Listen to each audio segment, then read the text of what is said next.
friends, welcome to our channel TechLambda. So today we discuss about statement and flow statement in this PowerShell series. So first we understand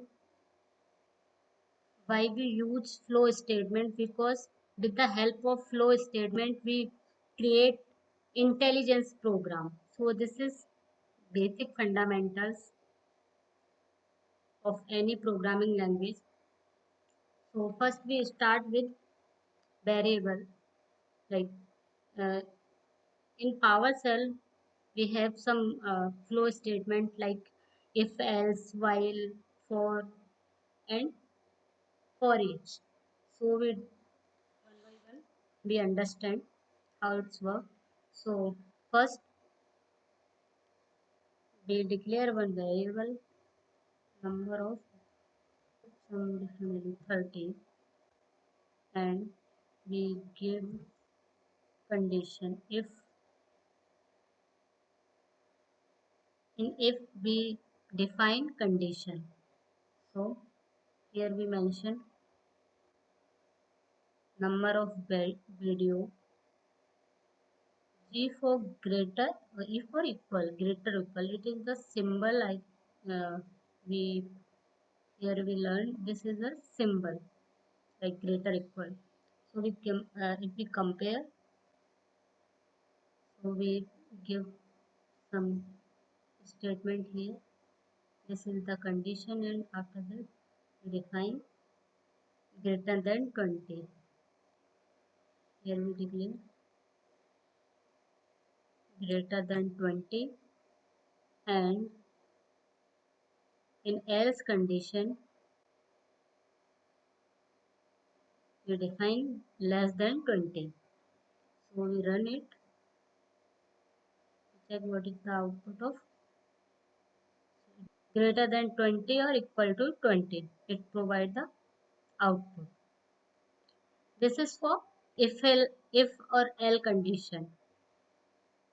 Now we check other statement like while statement. So while statement. Here what we do in while statement we define variable. Let's I equal to 1, and we declare while condition $i. We define this. So here we define I less than equal to number of video. Not we here we mention like some other condition, and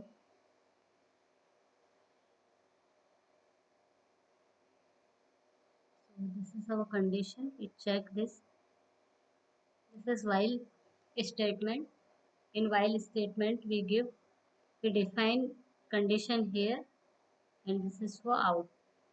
So how many time it iterate the loop. So we check here. We give I less equal to 10. If one time iterate, it increase 2, second time 3, 4, like so we see the output. It provide 1 to 10. This is for like counting. If you check other things like here for statement, so you define also here. In for statement, all are declared in the condition. So for so here we declare all condition. Here we declare variable and give condition and increment also here. So this is the output of for statement.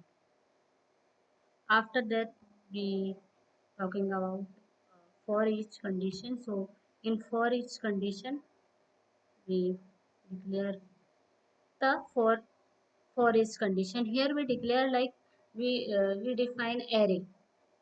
In array we declare like this string type value. So this is the same type of value here. In for each we define this is the condition, and we want to print video. So here the video 1, video 2 and video 3. This is the output of for each statement. So this is all about the flow. Please subscribe to our YouTube channel.